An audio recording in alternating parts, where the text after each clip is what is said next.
Clock towers in Minecraft are almost entirely decorative, and hardly any of them are functional. And that annoys me because I like clock towers, and I think they're fancy. And I also think it's possible to make them work. So today I'm going to be making a functional clock tower in Minecraft. The way I want it to work is I want it to have like a 12 o'clock, 3 o'clock, 6 o'clock, and a 9 o'clock. Hopefully I can get everything implemented. But the first thing I need to figure out is to figure out how I'm going to do all of the inputs for this.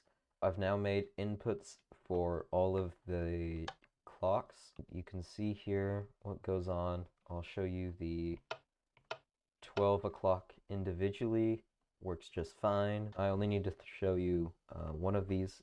Here's the 6 o'clock.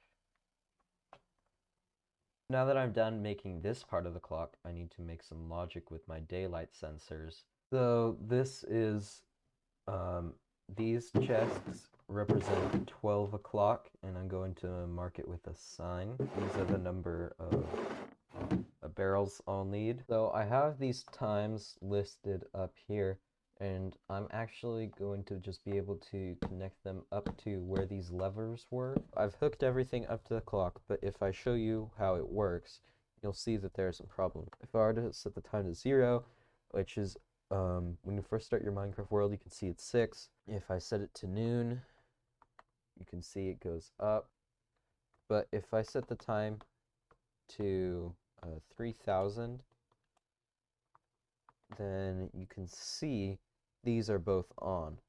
And in reality, only 3 or only 9 is going to be on. Another problem is if I set a time like 4000, you can see nothing's on when at least one should always be on. And so I need to fix those two with my next version of this model. What I need to do for the clock is I need to somehow differentiate between 3 and 9, and I also need to figure out how to make these last longer. I've decided to use an RS NOR latch or something similar to a button selector panel like this.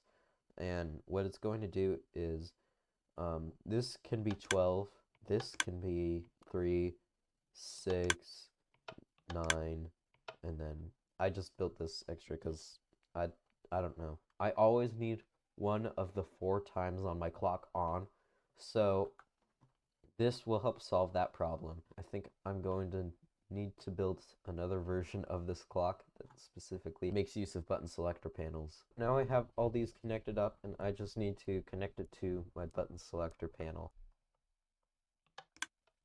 Here you can see no matter what button I press, this is always going to be on.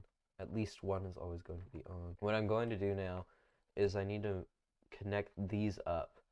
But like I have said before, there is the problem that I have where both 3 and 9 are on at the same time. We're going to need to use an RS NOR latch. If this is 12, later we're going to have 3. If this is 6, later we're going to have 9. And so we just need to make a system like that for this. We'll have the inputs go to both, but whenever it turns off, this will change. This is just really simple. Now, what I want to do is I can use these to determine which one it's going to be, and this is helpful in case my clock ever gets reset when I sleep or something. If anything funny happens, these will help me fix it now. Over here we have an RS NOR latch. I just built it really quickly. And over here we have the clocks that tells it when it's 12. After 12 comes 3, so I just need a way to take this and input. And whenever it's 12, I need to make sure that this is on. And whenever it's 6, I need to make sure that this side is on. Now once it's 12, this should turn on. Here is 6. I've hooked up the RS NOR latch here to the 12 and 6 clock. If we come over here and I set the time to 12, which is 6000 for noon, why didn't this turn off? If I set the time to 6000, then we should see the what is going on? but only one input should be on. Oh, it needs to be set to 4 ticks. I think I fixed it, so let's try again. 6,000. Oh wait, oh yeah. Time set 3,000. Now if I set the time to 6,000, which is noon. What in the world? What happens if I browse? Oh, so let's see. Let's set the time to 9,000. Set the time to 6,000. Yes, set the time to 3,000. I think I have this working. I'm just going to set the time to 0. So we can see that's 6, 3,000, which I believe is the next one. It should set the time to 9. It works! Okay, so it goes through the whole thing, and it does automatically fix itself as time changes, which means that this thing works. And I'm super happy with it. So I just finished this. It's working completely.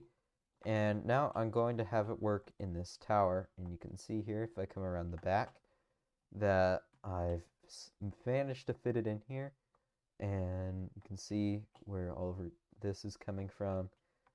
But all I essentially need to do is these are the inputs, the redstone torches. They're the same as right here. What I need to do is I need to take all of this build, excluding that, and move it behind there and make sure all the sensors are in the right spots. So I've successfully moved the selector over, and now I need to move everything else over, so all of this. I've completely copied the machine from over there to over here, and ignore the backside. It is a working clock tower, and if we set the time to, let's go 0, see it's 6, 3,000, which is 9, 6,000, it should say noon. If we set the time to 9,000, it should say 3, 3. Well, I can see why that didn't work. If you set the time to 9,000, should say 3. Yes. And if you set the time back to 12,000, it should say 6. I want to say it works. I'm excited. I want to say thank you very much for watching, and I will see you next time.